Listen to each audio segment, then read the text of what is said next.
পূর্ব হিমালয়ের উচ্চভূমিতে এমন এক জায়গা যার নাম শুনলেই শরীরে কেমন একটা ঠান্ডা হিমেল বাতাস শুয়ে যায়। চোখের সামনে ভেসে ওঠে উঁচু উঁচু পাহাড়ে ঘেরা এক পটভূমি, কোথাও বরফ সাদা প্রান্তর, তো কোথাও ভেজা পাইন গাছের মৃদু মিষ্টি গন্ধ।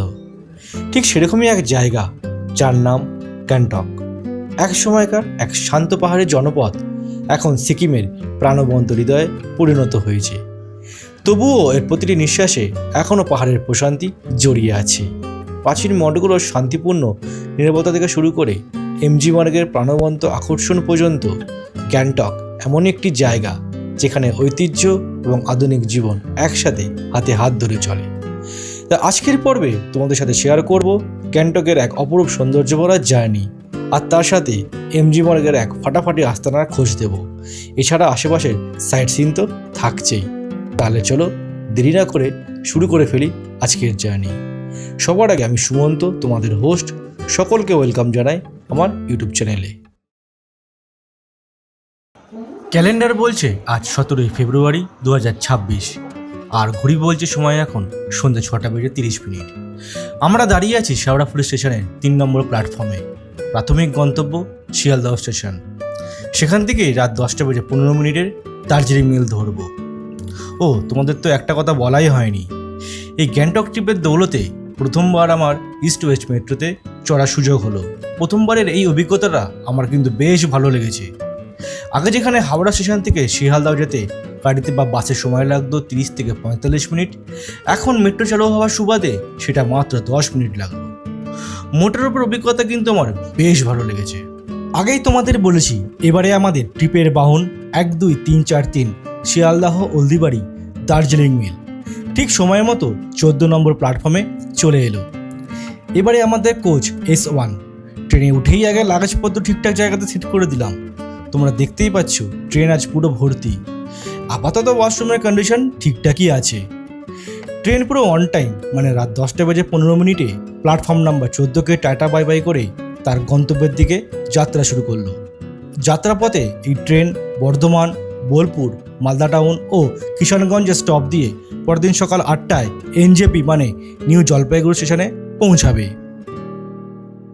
তো এবার আপনাদের জানানোই হয়নি আমি কার সাথে যাচ্ছি। তো আমি যাচ্ছি আমাদের পাড়ার এক দাদার সাথে, মানে আমরা একসাথে আড্ডা মারি। আমরা দুটো ফ্যামিলি মিলে যাচ্ছি হচ্ছে গ্যাংটক।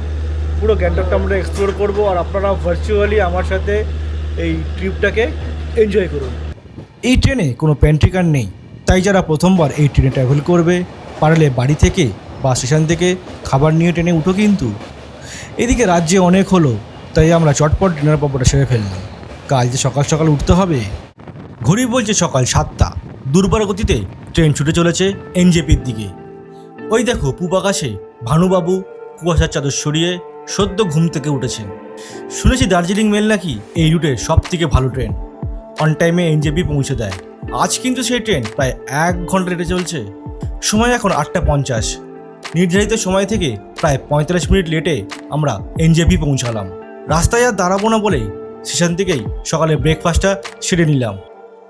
ড্রাইভার ভাই অলরেডি পার্কিংয়ে আমাদের জন্য অপেক্ষা করছে। চলো তাড়াতাড়ি গাড়িতে উঠে পড়ি, আবার অনেকটা পথ পাড়ি দেওয়ার আছে। ঘড়ি বলছে সকাল 9:30। আমরা যাত্রা শুরু করলাম গ্যাংটকের উদ্দেশ্যে। সড়কপথে এনজেপি থেকে গ্যাংটকের দূরত্ব প্রায় 118 কিলোমিটার। যেতে সময় লাগে ওই 4 ঘন্টা মতো। আমাদের পাশ দিয়েই বয়ে চলেছে তিস্তা নদী। এখনকার এনএইচ টেনের কন্ডিশন কিন্তু বেশ ভালো। বলা বাহুল্য এই এনএইচ টেনই হলো সিকিমের লাইফ লাইন।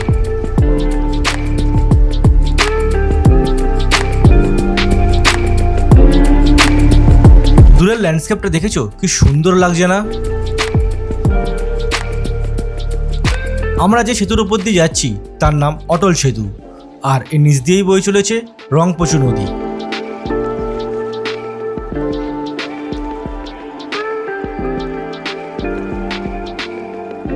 ঘড়ি বলছে এখন 12:30। আমরা রানীপুল ক্রস করছি।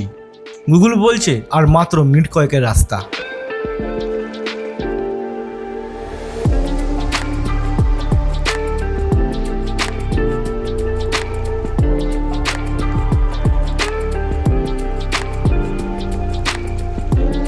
ঘড়ি বলছে দুপুর 1:15। অবশেষে আমরা গ্যাংটক পৌঁছালাম।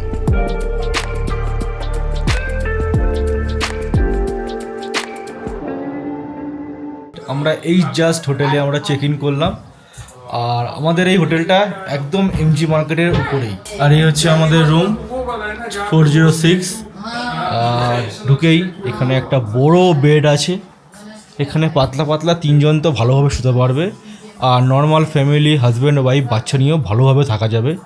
এখানে টিভি আছে, একটা ছোট টেবিল আছে, ইভেন বেড সাইড টেবিলও আছে। এখানে কিছু কাজকর্ম করার জন্য একটা ডেস্ক মতো করা আছে উইথ চেয়ার। আর এই হচ্ছে এখানে একটা বসার সোফাও আছে। আর এইদিকে একটা কাবার্ডও আছে। বাহ, ও বাও, এটা খুব সুন্দর। এখানে কাবার্ডের মধ্যে একটা লকারও দেওয়া আছে। গুড, খুব সুন্দর লাগলো। এটা খুব ভালো লাগলো দেখে, কারণ বেসিক্যালি সব জায়গায় পাওয়া যায় না, তো এখানে আছে, খুব ভালো লাগলো দেখে। এই হচ্ছে আমাদের ওয়াশরুম। ঢুকে এখানে একটা ওয়েস্টার্ন কমোড আছে, বেসিন, এখানে মিরর, আর এটা হচ্ছে শাওয়ার সেকশন। আর এখানে hot water, cold water 24 hours পাওয়া যাবে। তো মোটের ওপর হোটেলটা তো খুব ভালোই লাগছে আমার। তো খুব টায়ার্ড হয়ে আছি, তো আমরা রাস্তায় অন দ্য ওয়েতেই আমরা দুপুরের লাঞ্চটা করে নিয়েছি। এবার একটুখানি ফ্রেশ হয়ে আমরা একটুখানি রেস্ট নেবো। রেস্ট নিয়ে বিকেলের প্ল্যান আপাতত হচ্ছে যে একটু এই এমজি মার্কেটটাকে একটুখানি এক্সপ্লোর করবো, ঘুরে ঘুরে দেখবো। আর তারপরে ইচ্ছে যে লাল মার্কেটটাকেও ঘুরে দেখা। আর একটা ভালো পয়েন্ট, এখান থেকে পুরো এমজি মার্কেটটা ভালোভাবে দেখা যাচ্ছে। এই হচ্ছে এমজি মার্কেট। শুভ সন্ধ্যা গ্যাংটক এমজি মার্ক থেকে। সময় ঘড়ি এখন সন্ধ্যে 7টা। আমরা এই জাস্ট রুম থেকে বেরোলাম এই এমজি মার্কটাকে একটু এক্সপ্লোর করার জন্য। যদিও আমি একবার এখানে অলরেডি এক্সপ্লোর করে গেছি, তো এবার আমি আমার ওয়াইফ আর আমার মেয়েকে একটুখানি ঘোরাতে এসেছি। মেয়ে কিছুই বুঝতে পারছিল না কি হচ্ছে না হচ্ছে।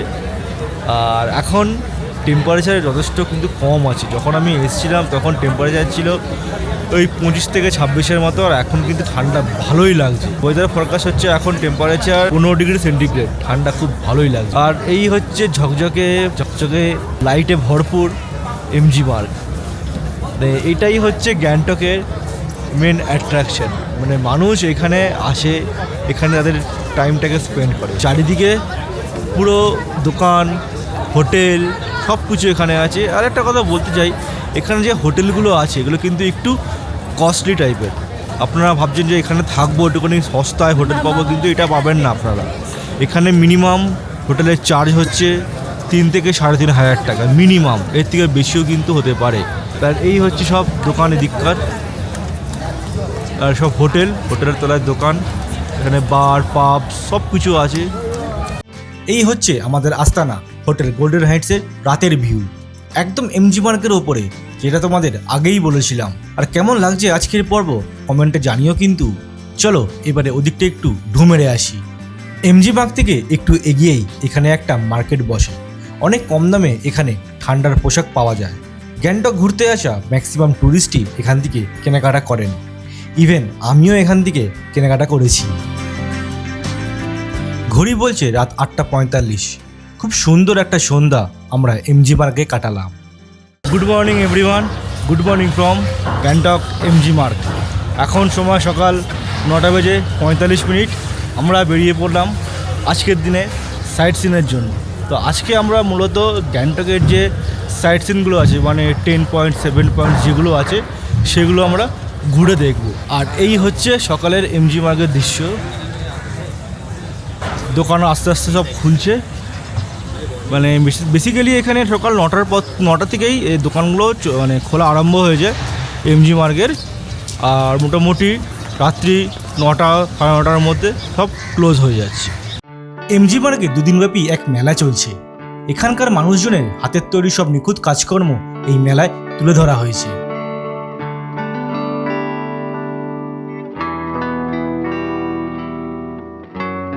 এই মেলা অনেকটা আমাদের এখানকার হস্তশিল্প মেলার মতো। বলা বাহুল্য এই মেলা আমাদের ট্রিপের এক উপরি পাওনাও ছিল। ঘড়ি বলছে 10:15। আমরা বেরিয়ে পড়লাম আজকের সাইট সিনের উদ্দেশ্যে। চলে এলাম আজকের দিনের প্রথম স্পট, এনচে মনাস্ট্রি। এই হলো মনাস্ট্রির প্রবেশদ্বার। এনচে মনাস্ট্রির আক্ষরিক অর্থ হলো একাকী মন্দির। বজ্রযান বৌদ্ধ ধর্মের নিম্পা সম্প্রদায়ের অন্তর্গত এই মনাস্ট্রি প্রায় 200 বছরের পুরনো। এই স্থানটি লামা দ্রুপদ কার্পো দ্বারা আশীর্বাদ পুষ্ট, যিনি ছিলেন তান্ত্রিক শিল্পের একজন প্রখ্যাত প্রবক্তা, বৌদ্ধ ধর্মের পারদর্শী এবং ওরার ক্ষমতাসম্পন্ন এক ব্যক্তি। বুদ্ধ, লোকতেশ্বর এবং গুরু পদ্মসম্ভব হলেন এই মনাস্ট্রিতে পূজিত তিনজন গুরুত্বপূর্ণ দেবতা।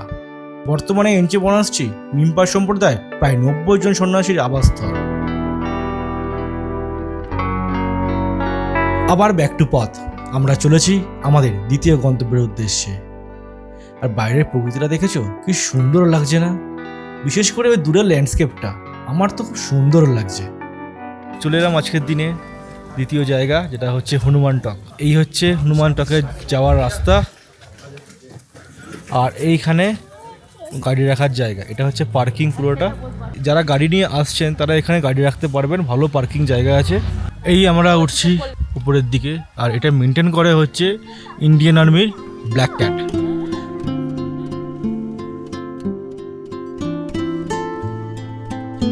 উনিশশো সালে আপ্পাজি পান্ত নামে একজন আমলা এখানে ভগবান হনুমানের মন্দির নির্মাণ করেছিলেন। তোমরা কি একটা জিনিস লক্ষ্য করেছো? আমাদের ইন্ডিয়ান আর্মি এই জায়গাটাকে কি সুন্দরভাবে সাজিয়ে তুলেছে না? আর এই হচ্ছে হনুমান টকে ভগবান হনুমানজির মন্দির।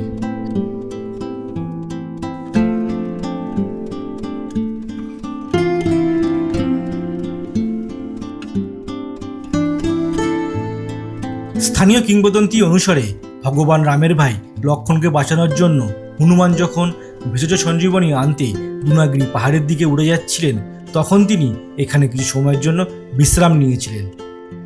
খুব সুন্দর ভিউ দেখা যাচ্ছে এখান থেকে, বড় বড় পাহাড় চারদিকে। আর যেটা জানতে পারলাম, ওয়েদার ভালো থাকলে এখান থেকে কাঞ্চনজঙ্ঘার ভালো ভিউ পাওয়া যায়। কিন্তু ওই দিকটা করে কাঞ্চনজঙ্ঘাটা থাকে, কিন্তু ওইদিকে পুরো মেঘ হয়ে আছে বলে আমরা কাঞ্চনজঙ্ঘার ভিউটা দেখতে পাচ্ছি না। কি সুন্দর লাগছে দূরে পাহাড়ের মধ্যে বাড়িগুলো, খুব সুন্দর ফ্রেম সৃষ্টি করেছে। এগুলো মানে ভাষায় ঠিক বোঝানো যায় না, এক কথায় বলতে গেলে অপূর্ব লাগছে, অপূর্ব। চলে এলাম আজকের দিনের তৃতীয় স্পট, গণেশ টক। আমরা এখন উঠছি গণেশ টকের সিঁড়ি দিয়ে। খুব বেশি সিঁড়ি নেই, অল্প সিঁড়ি আছে। সিঁড়ির কন্ডিশন কিন্তু ভালোই, খুব একটা উঁচুও না, ভালোভাবে বয়স্করাও উঠতে পারবেন। আর এখানে জুতো খুলে উঠতে হবে। আর এই হচ্ছে গণেশ টকের গণেশ মন্দির। আমরা এখন আছি গণেশ টকের উপরে। এখান থেকে পুরো গ্যাংটক শহরটাকে ভালোভাবে দেখা যাচ্ছে। এই হচ্ছে গ্যাংটক শহর এখান থেকে, ওহ অপরূপ লাগছে। আর এই হচ্ছে সিটি মল গ্যাংটকের, দুর্দান্ত ভিউ পয়েন্ট। আর বিভৎস ঠান্ডা হাওয়া চলছে এদিকে, বাপরে বাপ, দেখা যাচ্ছে না। ঘড়ি বলছে 2:30। দুপুরে খাওয়া দাওয়া পর্ব সেরে আবার ব্যাক টু পথ। এই গণেশ টকের সামনে একটা রেস্টুরেন্ট আছে, খাবারের মান যথেষ্ট ভালো, সব ধরনের খাবারই এখানে পাওয়া যায়। তোমরা চাইলে ট্রাই করতে পারো। চলে এলাম আজকের দিনের চতুর্থ view point, Tashi view point. ওই দেখো ওইদিকে আবার আমার মেয়ে রিলস বানাচ্ছে, ভাবা যায়। এই তাশি ভিউ পয়েন্ট সানরাইজ আর সানসেটের জন্য পরিচিত। তাছাড়া এখান থেকে কাঞ্চনজঙ্ঘার ভালো ভিউ পাওয়া যায়। ওয়েদার মেঘলা থাকায় আমরা কিন্তু কাঞ্চনবাবুর দেখা পাইনি। চলে এলাম আমাদের দিনের পঞ্চম সাইট সিন, যেটা হচ্ছে বনজাকড়ি ওয়াটারফলস। এই বনজাকড়ি ওয়াটারফলসের প্রবেশ মূল্য জনপ্রতি 100 টাকা করে।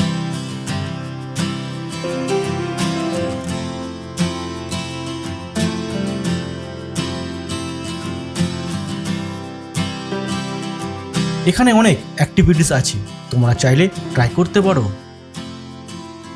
বনজাকড়ি ওয়াটারফলসের সামনে এরকম একটা ওয়াটার পার্কের মতো আছে, এখানে আপনারা বোটিংও করতে পারবেন। আর আই থিঙ্ক ওখানে কোনো প্রোগ্রাম হয়, তার জন্য ওখানে স্টেজও বানানো আছে। আর সত্যি জায়গাটা খুব সুন্দর সাজানো গোছানো। ওইদিকে ওয়াটারফলস, তার সাথে অ্যাক্টিভিটিস আছে যে, তারপরে এই একটা পার্ক, ওয়াটার পার্কের মতো জায়গা, ভালো টাইম কাটাবার জন্য খুব সুন্দর জায়গা এটা। ঘড়ি বলছে 4টে।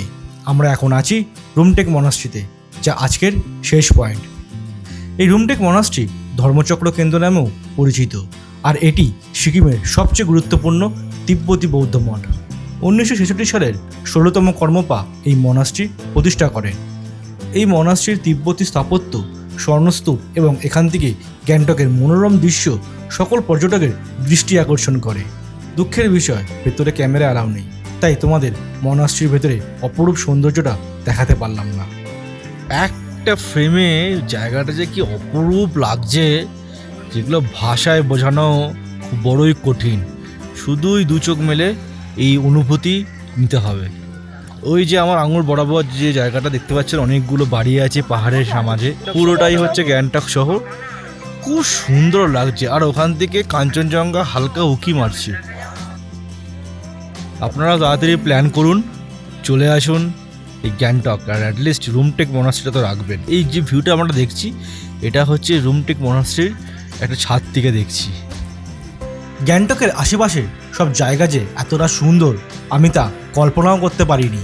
যাই হোক, আজকের মতো আমাদের সাইট সিন পর্ব এখানে শেষ হলো। Good morning everyone, good morning from Gangtok. আজকে আমাদের সাইট সিনের দ্বিতীয় দিন। কালকে আমরা ঘুরে দেখেছি গ্যাংটকের সাইট সিনগুলো, মানে যে পয়েন্টগুলো আছে সেগুলো দেখেছিলাম কালকে। আজকে নাথুলা ছাঙ্গুটা দেখবো। শুনেছি নাকি ওখানে ভালোই বরফ আছে, এবার দেখা যাক কি পাই। আর ওভারঅল এখনও পর্যন্ত আমাদের ঘোরাঘুরি ভালোই চলছে, বাকিটা ডিপেন্ড করছে আজকের উপরে। ঘড়ি বলছে 9:30। আমরা বেরিয়ে পড়লাম ছাঙ্গু লেক নাথুলা পাসের উদ্দেশ্যে। এই ছাঙ্গু লেক নাথুলা যেতে কিন্তু আলাদা করে পাস করতে হয়। তোমরা যে গাড়ির সাথে যাচ্ছ সেই গাড়ির ড্রাইভারকে বললে সমস্তটা করে দেবে। খরচ ওই 5 থেকে 5,500 মতো।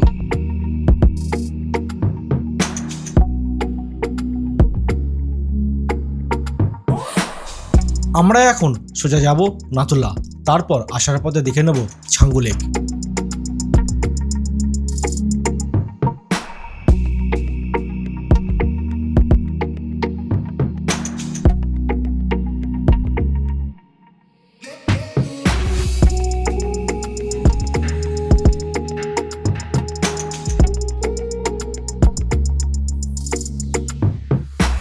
দীর্ঘপথ অতিক্রম করে আমরা এসে পৌঁছলাম নাথুলা। এটা কি দেখছি, নাথুলা পাস পুরো বরফ শূন্য। যার জন্য এখানে আসা তারই দেখা নাই। যেবার সিল্ক রুটে এসেছিলাম সেবারে এখানে প্রচুর বরফের দেখা পেয়েছিলাম, আর এবারে তার ছিটে ফোটাও পেলাম না। আই বাটনে সেই ট্রিপের লিঙ্ক দিলাম, তোমরা পারলে একটু দেখো আর জানিও এই জায়গা কি সেই জায়গা। সত্যি নাথুলা পাস এবারে পুরো হতাশ করলো। যাই হোক, কি আর করা যাবে, চলো এবারে ছাঙ্গু লেকের দিকেই যাই।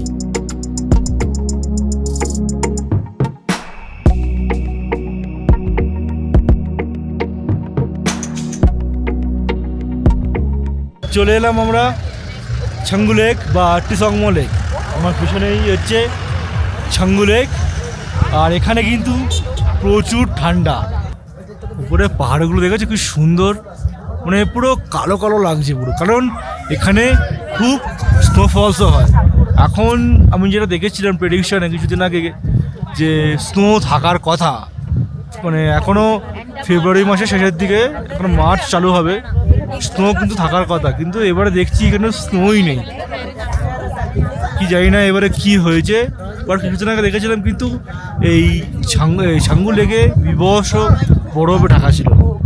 এবারে দেখছি কোনো স্নোই নেই। আর এখানে যে চমড়ি গাড়িতে আছে ইয়াকে ছবি তুলতে, এখানে বসে আপনারা ছবিও তুলতে পারেন, তার জন্য 200 টাকা করে চার্জ নিচ্ছে, শুধুমাত্র ছবি তোলার জন্য 200 রুপিস।